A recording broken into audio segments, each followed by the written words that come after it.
You know who talks about race? Racists.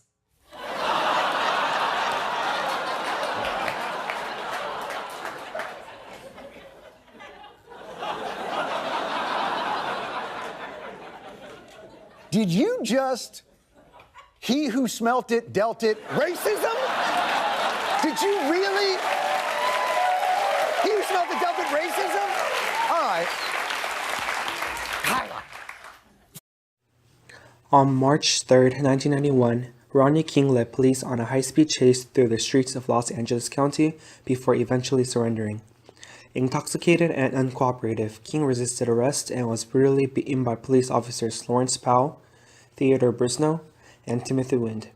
Unbeknownst to the police, a citizen with a personal video camera was filming the arrest, and the 89-second video caught the police beating King with their batons and kicking him long after he was incapable of resistance. The video, released to the press, caused outrage around the country and triggered a national debate on police brutality. The verdict and the violence come 14 months after the videotaped beating of motorist Rodney King stunned the nation. Again, our top story this morning comes from Los Angeles following the verdict in the 4 police officers who were accused in the beating of the motorist Rodney King. They were found not guilty of almost all the charges, and one charge was simply unable to be arrived at in terms of a verdict. That was followed by fires and riots and looting spreading from one neighborhood to another throughout the night there in Los Angeles. There have been deaths, 5 deaths reported. In Los Angeles, fires raged throughout the night after 4 white policemen are found not guilty of assault in the beating of a black motorist. 5 people are killed and scores injured as rioters and looters take to the streets. The governor of California declares a state of emergency and puts National Guard over the country have been using words and phrases such as outrage, powerlessness, wanton violence and hopelessness, anger, frustration, betrayal and racism.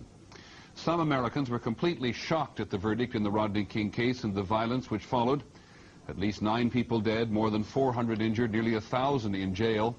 Other people are just as shaken by all this, but not necessarily shocked. For the situation in Los Angeles is this at the moment.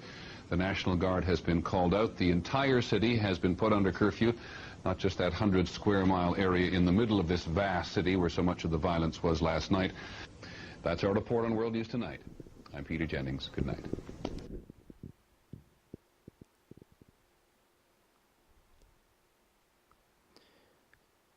On July 17, 2014, Eric Garner was minding his own business on a street corner in Staten Island.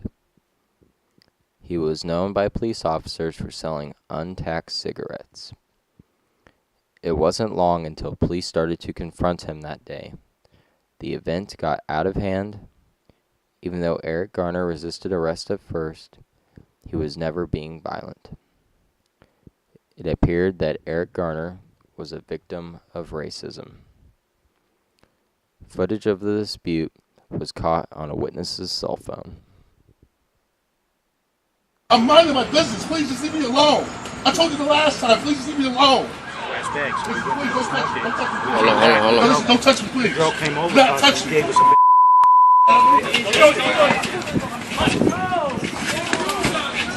Damn. All right, right down. Use your hands, buddy.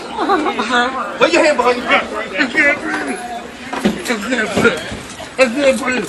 I can't breathe. I can't breathe. I can't breathe. As you can tell by Eric Garner's voice when he said, "I can't breathe," he was defenseless and was begging for his life. The police officer was being too ruthless with his chokehold. The police took it too far. Eric Garner died that day after being suffocated by the police officer just because he was black and known for selling untaxed cigarettes. Some people think that the police would never take it that far if the man was white. That is why this is an act of racism, and Eric Garner was another victim. Racism in our world might have decreased since the beginning of time, but it is not gone. Unfortunately, it is still apparent in our society. Michael Brown, an unarmed black teenager, was shot and killed on August 9th, 2014 by Darren Wilson, a white police officer in Ferguson, Missouri, a suburb of St. Louis. The shooting promoted protests that roiled the area for weeks. On November 24th, the St. Louis County prosecutor announced that a grand jury decided not to indict Mr. Wilson. The announcement set off another wave of protests.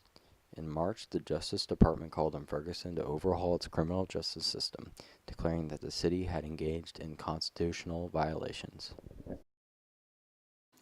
This whole story is depressingly familiar, and there are so many unanswered questions regarding why an officer would shoot an unarmed teenager. What is absolutely clear is that the police have handled everything since then terribly, and the tone deafness began with this. Asked how many times Brown was shot, St. Louis County Police Chief John Belmar said, "It was more than just a couple, but I don't think it was many more than that." Just think about what he's saying there. Not much more than twice. Could you try and minimise this anymore? Look, listen, everyone. Only very many more than one bullet was fired, so everybody calm down, shall we? Tear gas has been thrown, water bottles we witnessed being thrown at police. Tear gas. Tear gas. This tear gas just dropped right near us. It's going to get very bad here if we don't have masks. Yeah, so they're throwing it back. There are a lot of beanbags being shown at tear gas. What you're looking at is the aftermath of the grand jury deciding not to indict Officer Wilson. That's one police cruiser that is fully engulfed right now. And then if you just turn to your right, our photographer, Stike DeMoss, is going to get you the other cruiser. That one is almost finished burning. And the racism isn't only invoked through the community, but media as a whole. One of the biggest fear-mongering proponents of racism is Fox News. We keep marrying other species and other ethnics. Well, say you're a cocaine dealer, and you kind of look like one a little bit. Santa just is white, but this person is just arguing that maybe we should also have a black Santa. But, you know, Santa is what he is. And do I do what? Make Kool-Aid. No, I don't. But how are you going to get jobs for them? Many of them are ill-educated and have tattoos on their foreheads. They will get up every day, they will kill somebody and go have some chicken at KFC. We're Americans, period. That's it. Are you saying there shouldn't be a Black History Month because there isn't a White History Month? Exactly. While they refuse to accept the state of their politics, they place the label of racism on someone else.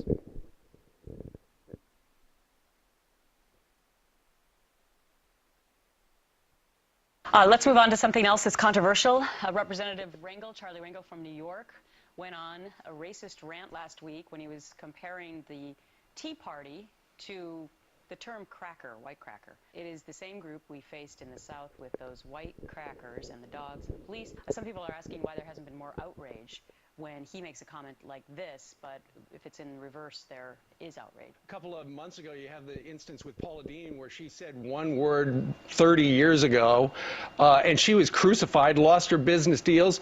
They took her to task, but Charlie Rangel gets a pass. Even if Dean lost all her endorsement deals, assuming her restaurant survived the scandal, she could still rake in about $7 million a year. But Fox makes complete sense. Systematically intimidating employees with words referencing the worst kind of slavery in history warrants a softer punishment than losing less than half of your multi-million-dollar business.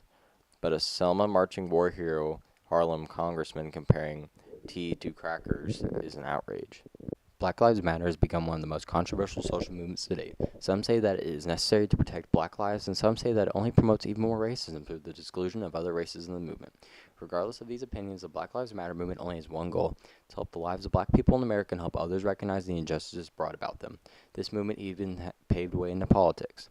Here's what Democratic candidate Bernie Sanders had to say about it. The reason those words matter is the African American community knows that on any given day, some innocent person like Sandra Bland can get into a car, and then 3 days later, she's going to end up dead in jail, or their kids are going to get shot. We need to combat institutional racism. Bernie's opinion on Black Lives Matter is a large reason on why many minority groups like Bernie. He's one of the few candidates that view this movement as necessary. Other candidates do not have the same views on this subject. Donald Trump, frontrunner for the Republican nomination, has other views on this subject. Black Lives Matter. What do you think Black Lives Matter is after? Well, I think it's very simple. All lives matter, whether it's black or white, and how they're getting away with this murder. What does that group want? I think they're trouble. I think they're looking for trouble. The inherent problem with the All Lives Matter movement is that it disregards the issues that the African American community faces and the simple fact that their lives are of more risk than white lives. It doesn't account for the injustices brought about due to race. All lives matter. That includes black, and it includes white, and it includes everybody else.